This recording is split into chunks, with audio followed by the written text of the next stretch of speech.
विद्यार्थी मित्र हो, आपण अभ्यासत आहोत उष्णतेचे मापन व परिणाम हा पाठ। आणि या पाठामध्ये या अगोदर आपण उष्णता म्हणजे काय आणि उष्णता आणि तापमान यांचा परस्पर संबंध कसा असतो आणि उष्णतेचं मापन करत असताना आपण व्यवहारामध्ये किंवा दैनंदिन जीवनामध्ये स्पर्शाने ज्यावेळेस मापन करतो त्यावेळेस त्याच्यामध्ये येणारी उणीव काय आहे, तिथं ढोबळमानानं आपण त्याचा अर्थ सांगितलेला असतो।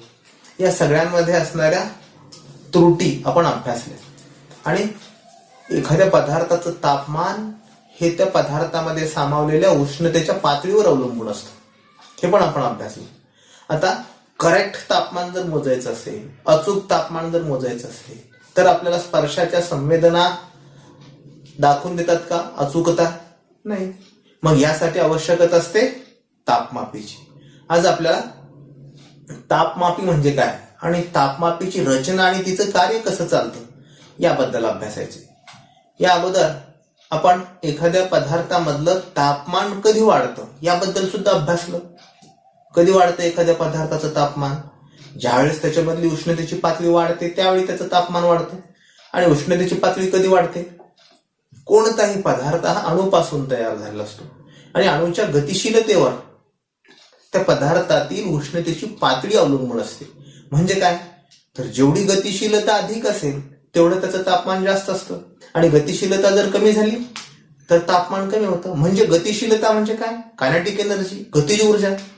म्हणजे पदार्थामध्ये गतिज ऊर्जा वाढल्यानंतर त्या पदार्थातले अणू अधिक गतिमान बनतात आणि ज्या पदार्थामधले अणू अधिक गतिमान आहेत तो पदार्थ जास्त उष्ण असतो किंवा त्याची उष्णतेची पातळी वाढते। म्हणजे काय? अणूंची गतिशीलता हे त्या पदार्थातील तापमानाचं मापक आहे किंवा उष्णतेच्या पातळीचं मापन करण्यासाठी आवश्यक बाब आहे, हे आपण अभ्यासलं। आता हे झालं उष्णतेची पातळी वाढली, पण नेमकी किती वाढली, नक्की किती वाढली हे आपल्याला सांगता येईल का? हे निश्चित आपल्याला सांगता येणार नाही। मग यासाठी तापमान मोजण्यासाठी तापमापी नावाचं उपकरण वापरतात, ज्याला थर्मामीटर म्हणतात। आणि हे काय असतं थर्मामीटर किंवा तापमापी म्हणजे काय तर अचूक पद्धतीनं एखाद्या पदार्थाचं तापमान मोजण्यासाठी वापरल्या जाणाऱ्या उपकरणाला तापमापी म्हणतात। या अगोदर आपण अभ्यासलं तापमान कोणत्या एककामध्ये मोजतात?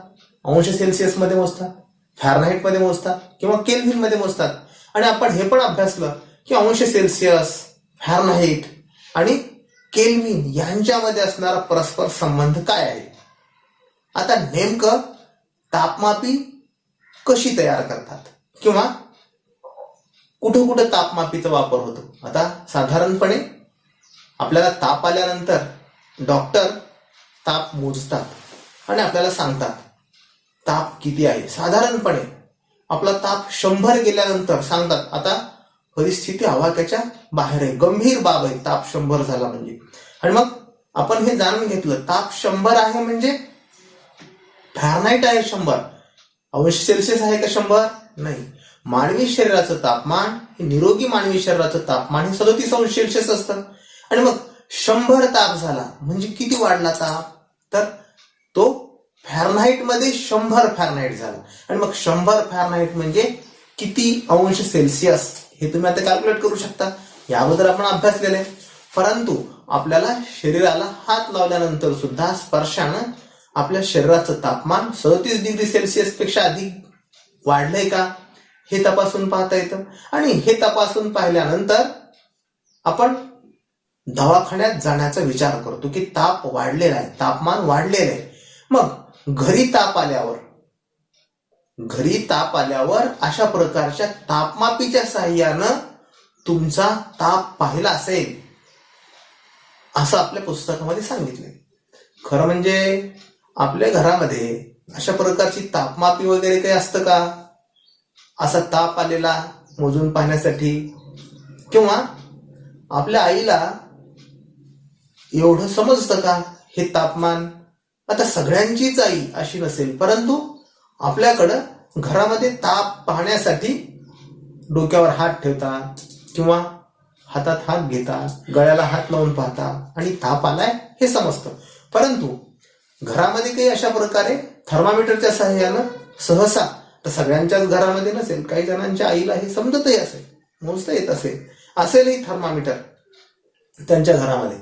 परंतु अशा तापमापीला, ज्या तापमापीच्या सहाय्यानं मानवी शरीराचं तापमान मोजलं जातं, त्या तापमापीला वैद्यकीय तापमापी म्हणतात.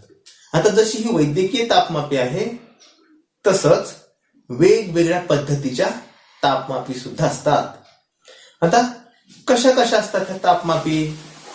या आकृतीमध्ये पाहिल्यानंतर तुमच्या लक्षात येईल वेगवेगळ्या पद्धतीच्या तापमापी असतात. आता याच्यामध्ये वेगवेगळ्या तापमापी दिलेल्या आहेत. त्याच्यामध्ये पहिली तापमापी, त्यानंतर नंबर 2 ला दिलेली वैद्यकीय तापमापी, त्याच्यानंतर त्याच्या खाली दिलेली डिजिटल तापमापी म्हणजे डिजिटल तापमापी, आणि त्याच्यानंतर आणखी एक तापमापी दिलेली आहे ती कमाल आणि किमान तापमापी. आता या वेगवेगळ्या तापमापींचा उपयोग वेगवेगळ्या ठिकाणी केला जातो. आता ही तापमापी कशी तयार करतात? आता तापमापी, आपल्याकडं ही एक तापमापी आहे, हिला पण तापमापीच म्हणतात. आता या तापमापीमध्ये बघा हिची रचना कशी आहे. ही एक काचेची अरुंद अशी एक नळी आहे, आणि काचेच्या अरुंद नळीमध्ये याच्यामध्ये खालच्या बाजूला एक टोकाला फुगा, आणि या फुग्यामध्ये पारा भरलेला आहे. ही पारा तापमापी आहे, आणि याच्यावर खुणा केलेल्या आहेत. साधारणपणे 0 डिग्री सेल्सिअस पासून 100 डिग्री सेल्सिअस पर्यंत खुणा केलेली ही तापमापी आहे. आता आपल्या पुस्तकात तर सांगितलेले पारा तापमापीचा वापर सहसा आता करत नाहीत, परंतु आपल्याकडे आहे, माझ्याकडे आहे ही पारा तापमापी, मी आणली होती घरी.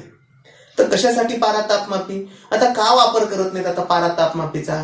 कारण पारा हा एक विषारी धातू आहे, आणि ही तापमापी आत्ता जर माझ्या हातातून खाली पडली तर काय होईल? फुटेल.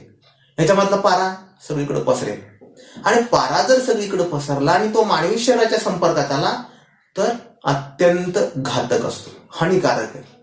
म्हणून पारा तापमापी वापरत नाही, पारा घातक असतो.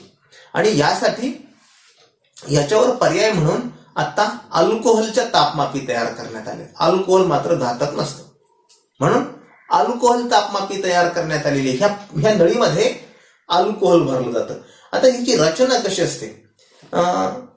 याच्यामध्ये आत पारा भरलेला आहे, नळीची उरलेली जी जागा आहे इथं टोकाला फुग्यात पारा भरतात, आणि या उरलेल्या जागेमध्ये निर्वात पोकळी असते, आणि दुसरं टोक असं बंद केलेलं आहे, याला हे दुसरं टोक बंद करतात. आपल्याला ज्या वस्तूचं तापमान मोजायचंय त्या वस्तूच्या संपर्कामध्ये हे तापमापीचा फुगा ठेवतात. असा फुगा, समजा आपल्याला शरीराचं तापमान मोजायचंय तर हे काखेमध्ये किंवा असं तोंडामध्ये डॉक्टर धरतात. ही काही वैद्यकीय तापमापी नाही, डॉक्टर देतात ती वैद्यकीय तापमापी असते. आणि त्याच्यामुळे काय होतं, याच्यामधला पारा हा प्रसरण पावतो. अल्कोहोलचा देखील गुणधर्म तोच आहे, अल्कोहोल सुद्धा प्रसरण पावतो. आणि ही नळी, ही जी उरलेली नळी आहे ह्याच्यावर चिन्ह असतात लिहिलेले. मी सांगितलं ना 0 पासून ह्याच्यावर 100 पर्यंत खुणा केलेल्या आहेत. आता ह्या लहान आहेत, तुम्हाला दिसणार नाहीत, परंतु तापमापी अशी असते, एवढं तरी यावरून तुमच्या सहज लक्षात आलेलं असेल. आणि ह्याच्यामधला ज्या पदार्थाच्या संपर्कामध्ये ही ठेवलेली आहे त्या पदार्थाच्या संपर्कात ठेवल्यानंतर ह्याच्यामधला पारा प्रसरण पावतो. अल्कोहोल असेल तर अल्कोहोल देखील प्रसरण पावतं, आणि प्रसरण पावल्यानंतर पाऱ्याचा स्तंभ वरवर जातो. आता मी मगापासून ही तापमापी हातामध्ये धरली आहे. मगाशी हिचं टेम्परेचर सध्या रूम टेम्परेचर इथलं 30 डिग्री सेल्सिअस आहे. आज 7 डिसेंबर, आणि या दिवशी हे टेम्परेचर 30 डिग्री सेल्सिअस आहे, आणि आता सायंकाळचे 5 वाजलेले आहेत. आता मी हातामध्ये धरलेली ही थर्मामीटर आहे, ह्याचं टेम्परेचर वाढते. साधारणपणे आता 31, 32, थोड्या वेळानंतर 35 होईल, आणि हे कुठं थांबेल? जाऊन 34 वर. काय? मी हातामध्ये धरलेले, म्हणजे हातात मानवी शरीराच्या तापमानाबरोबर याचं तापमान येईल.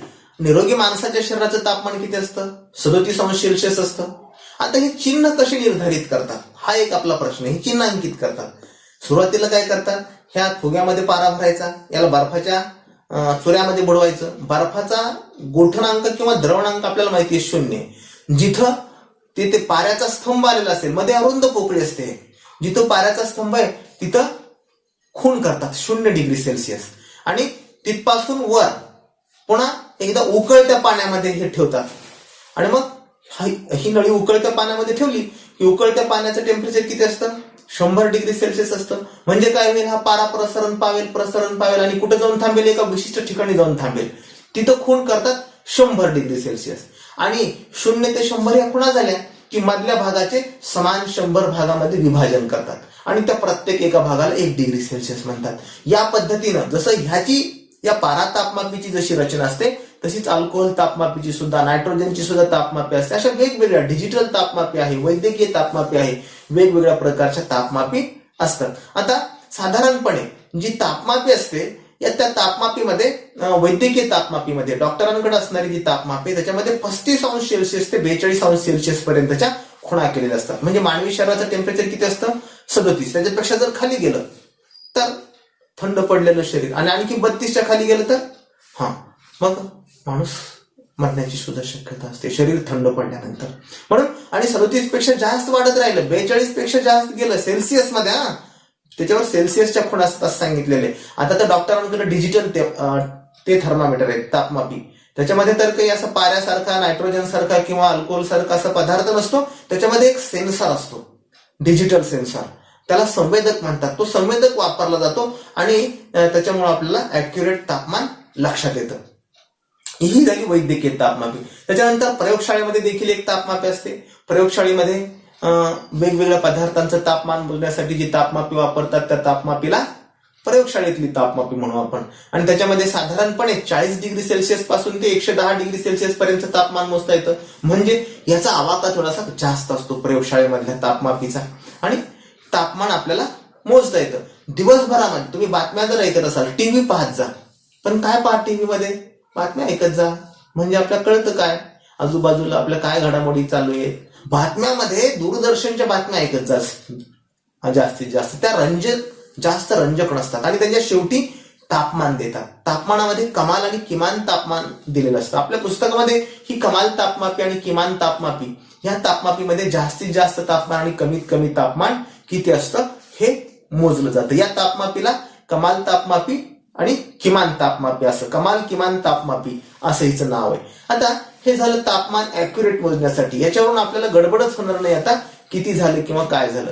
आता एखादी वस्तू गरम आहे किंवा थंड आहे हे आपल्याला तापमापीच्या साह्याने ऍक्युरेट सांगता येईल. आणि ही उष्ण वस्तू जर थंड वस्तूच्या संपर्कामध्ये ठेवली तर काय होईल? उष्ण वस्तू उष्णता गमावतो आणि थंड वस्तू उष्णता ग्रहण करतो. मग किती होतं उष्णता? याला उष्णता विनिमय म्हणतात. आणि ज्यावेळी उष्ण वस्तू थंड वस्तूच्या संपर्कामध्ये ठेवली जाते त्यावेळेस उष्ण वस्तूने गमावलेली उष्णता बरोबर असावी लागते थंड वस्तूने मिळवलेली किंवा कमावलेली उष्णता. परंतु काही प्रमाणामध्ये उष्णता वातावरणामध्ये निघून जाते आणि हे जाऊ नये यासाठी कॅलरी मापी नावाच्या उपकरणाचा वापर करतात. त्याच्याबद्दल आपल्याला पुढे अभ्यासायचे. परंतु हे जे आहे साधारणपणे आपण अशा निर्वातामध्ये जर ठेवल्या दोन वस्तू, एक उष्ण आणि एक थंड, तर उष्ण वस्तूने गमावलेली उष्णता बरोबर असते थंड वस्तूने कमावलेली उष्णता. आणि एखादी वस्तू उष्ण का असते? तर तिच्यामध्ये असणारे जे अणू आहेत ते अणू जास्त गतिमान असतात, गतिशील असतात. म्हणजे अणूंची गतिज ऊर्जा ही अधिक असल्यानंतर वस्तू उष्ण असते आणि ज्यावेळेस ती थंड वस्तूच्या संपर्कामध्ये ठेवतो त्यावेळेस तिची गतिज ऊर्जा कमी कमी होत जाते आणि थंड वस्तूची गतिज ऊर्जा हळूहळू वाढत जाते. आणि ज्यावेळी गतिज ऊर्जा दोघांची समान होईल त्यावेळेस त्या उष्णतेची पातळी समान होते आणि त्या दोन्ही वस्तूंचं तापमान समान होतं आणि आपल्याला या तापमापीच्या साहाय्याने हे तापमान मोजता येतं. आता हे उष्णता वातावरणामध्ये वाया जाऊ नये यासाठी कॅलरी मापी कशी वापरतात, कॅलरी मापी म्हणजे काय ते पण आपल्याला अभ्यासायचे, ते नंतर अभ्यास.